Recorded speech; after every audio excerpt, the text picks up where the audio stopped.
kabajamuuf jaallatamu maatiiwwan chaanaalii keenyaa bakka isin jirtan maratti nagaan kiyya kabajaaf jaalalaa isin akka qabu jecha guyyaa har'aa kana immoo viidiyoo addaa qabadhee dhufeetiin jira. Viidiyoon kiyya guyyaa har'aas aartist Shukur Jamaalii wallee haaraadhaan dhufaa akka jiru beekameeti jira. Isa dura garuu hiriyoonni haaraa taatan chaanaalii kana sabiskiraayib gochuun viidiyoo keenya immoo laayik gochuun maatii chaanaalii keenyaatti akka taatan kabajaan isin gaafadha. Namootni baay'een keessan karaa adda addaa yaada yoo qabaattan nu quunnamuu dandeessu. Akkasuma description viidiyoo kana jala kaayetiin jiraachiin nu quunnamuu dandeessu. Akkasumas viidiyoo kana koomentii jalatti barreessuu dandeessu. Yaada keessan nan fudha.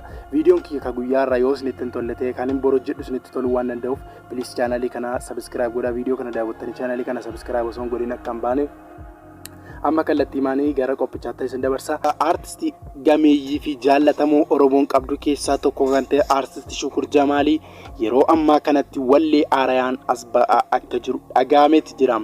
Suuraa kanarraa hubachuuf akkuma yaaltanitti walleen kun wallee bareedaa akka ta'ellee kan ibsudha.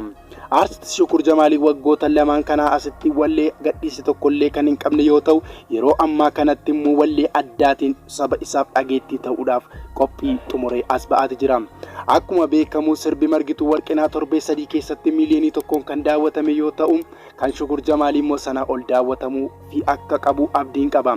Wallee isaa kana karaa adda addaatiin promote gochuufiin qabdu. Walleen kun akkuma inni gadhiifameen namni hundumtuu share like gochuun akkasumas jajjabeessuutii qabdu.